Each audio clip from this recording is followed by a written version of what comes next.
I've been seeing a lot of comments like these, wondering if my stories are true. Yes, my stories are 1000% true, so you guys can sit back and watch these stories and not have to worry about it in the back of your head. Is this dude lying? Is this dude just fabricating this stuff? No, okay? I do get on planes, and I get forced to sit next to models, and I get tied up in girls' bedrooms, and they rub ice all over me. High-speed chases with cops. Dads force me to kiss their daughters. Yes, all of this is 1000% true. All of it.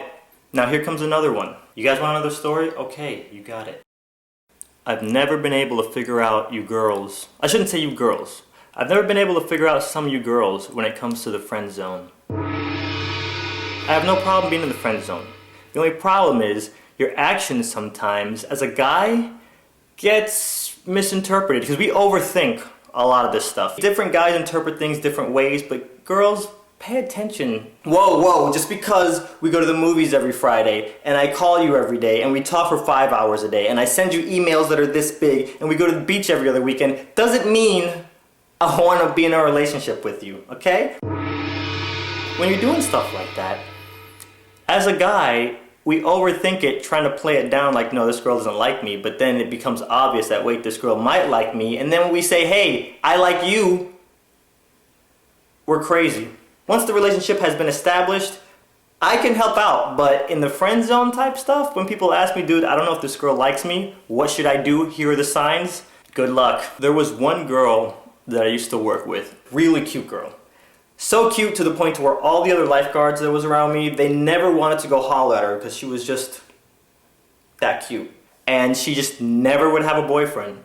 And we were trying to figure this out, like how does a girl this cute go so long without having a boyfriend?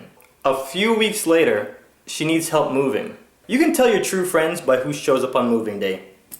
So I go into work one day, she walks over to me and she's like, Adonde, listen, I just moved from my apartment into this really big house with my sister and she's never there. She just leaves me there every day. Now, if she leaves me there again tonight, do you think it'd be okay if you just spent the night? Because I get really scared in this big old house all by myself. She's like, you can bring your Xbox, we can play Xbox Live, whatever the case is, just if you're not doing anything tonight and my sister runs out on me again and leaves me stranded at the house, can you please just spend the night? And I'm thinking, okay, this is friend zone type behavior.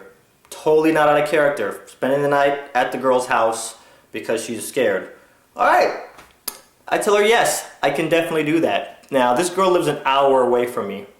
Way on the other side of town. It's whatever, okay. So I get a call from her later that night after I get off of work and she's like, listen, my sister's not home. You know what? Regardless if she comes home or not, how about you just come over and spend the night? I'm like, okay. Pack up my Xbox, jump in the car, drive to this girl's house. I don't know what most of you guys that are watching this would think, but me, in my head, I don't like to overthink things, you know, I give it enough attention and move on. As I'm driving, I'm running through this stuff in my head, you know, okay? She calls me because I'm a trustworthy guy, she knows I'm not gonna try any funny business. All right, that's probably why she calls me. She wouldn't call the other guys. All right. So, you know, I pull up in her driveway, grab my book bag and my Xbox and my clothes. I go to the front door, ring the doorbell, ding dong. Now I'm standing there. So she opens the door and a gust of wind hits her and she's glowing like she just got out the shower. Hair goes flying and the moon hits the side of her face and she's standing there in her pajamas and a tight little t-shirt and I'm just thinking, we're just friends. Wow. So I'm like, hey, what's up? She's like, oh my gosh, hi. And she hugs me, and it's not one of those hugs that the girls give you when they hug you up top and they stick their lower torso all out. And no, none of that action. She like full frontal hugs me like, hi, how you doing? Just friends. We notice little things like that. When you hug us full body, the whole thing is touching. We notice things like that, okay? So be mindful, ladies. If you're gonna hug a guy like that, gears turn. I've never seen her in this attire, ensemble. Soon as the dog's jumping up, going all crazy, and I bend over and pet the little puppy. I'm like, yes, puppy, yes, yes. I love you, puppy. So we walk into our house, I set the bag down, and she's like, oh my gosh, I just started watching your video blogs today. They are hilarious. I didn't know you were so funny. I'm actually in the middle of watching one You wouldn't mind if I finished watching it, would you? And I'm like, oh, no. Let's finish watching these video blogs. Which one are you on? So we walk over to her living room. She's laying there all cute, you know, just like so interested in this video blog. And I'm laying on the couch behind her. And I'm thinking to myself like, wow, this girl is in this big old house all by herself with me.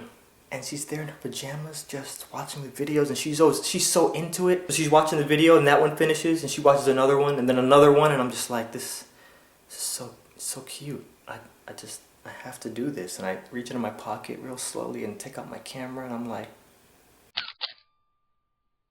she just looks so cute laying there watching my video blogs. I had never seen this site, so I had to take a picture of it. So after she watches about 4 or 5 videos, she's like, oh, did you bring your Xbox? So we hook it up, we're playing Contra. It's her favorite game of all time. So we play Xbox for a few hours, and then she's like, okay, let's head upstairs. So I walk up the stairs, turn the corner, go down the hall, into her bedroom, and I'm sitting on her bed. And we just start chit-chatting. I'm sitting here, she sits on the complete opposite side of the room in this really big couch. And we're just talking from across the room. So after about 45 minutes of chatting, she's like, okay, I think I'm gonna clock out. I'm like, all right, cool. You know, I'm on the bed, she's on the couch, she gets up, I lay down, she walks over to the door, and she starts to close it, and I look down the hall, her dog is peeking around the corner at the very end of the hall, and he's like, she closes the door, and she has like these locks on it, like it's a panic room, like she locks this thing up. And I'm thinking to myself, wow, that's some serious high security here. She must get left home a lot. And she turns off the lights, and I don't think I've been in a room this dark ever. Okay, this girl has boarded up every crack around the door frame. Her windows have like mats going over it. They might even be bulletproof. I don't know. But it gets really dark in this room. And then I feel the bed shift, and she lays down right next to me.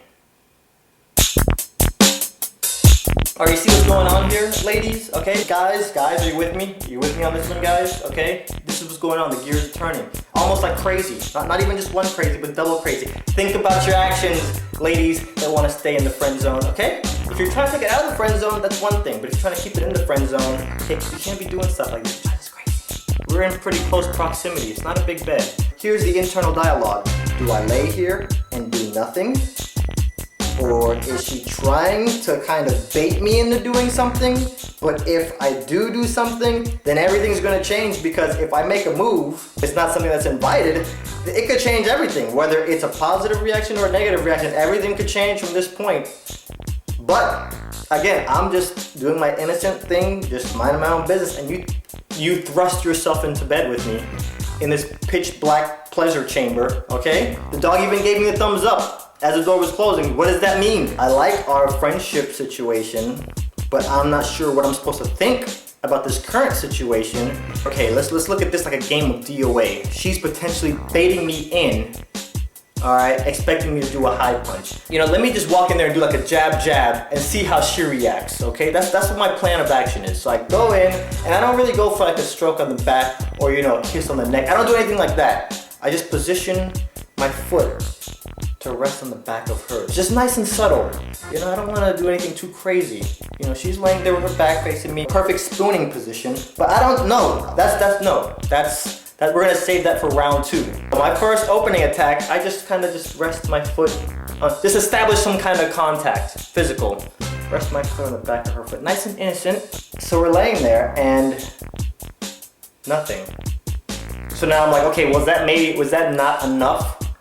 Was that not enough? Gears still turning. Ladies, you see what's going on here? We're going crazy. Maybe like get a little bit closer and start breathing on the back of her neck. Will that be enough? I'm gonna play the nice guy role. I'm just gonna keep my hands to myself. I'm gonna keep the foot there just to let her know I'm here. It's not me trying to ravish her. Strictly platonic. You see this? That's what we keep it in the friend zone. You wanna play friend zone? I can play friend zone. So I lay there for about a good another hour. running potential scenarios through my head. Is this girl gonna be mad at me in the morning? Because she's probably gonna talk to her friends and be like, yeah, I had a Donde in my bed and the lights were off and I basically thrusted myself at him and all he did was touch my heel with his big toe. Like, I don't want, that's even some of the stuff I'm running through my head is the conversation the next day with her girlfriends. All right, ladies, you see what's going on here? Next day comes, I wake up and I have to go to work. Ease out of bed, she's still sleeping there looking like an angel. And I leave. She pulls me aside the next time we work together. And she's like, oh my gosh, Donde, I am so sorry. I told some of the girls, you know, she'd been spending the night, and they're just like, oh my God, what happened? And they kind of been pointing it out to me, and it might have been sending some kind of message, and I'm sitting there in my head going, yes, and sending a little message, just a little one. So it took her girls to pull her aside and finally explain to her. So girls, again, this one is almost directed directly toward you because it gets even worse online. Don't get me started. If you're trying to keep it in the friend zone, keep it in the friend zone.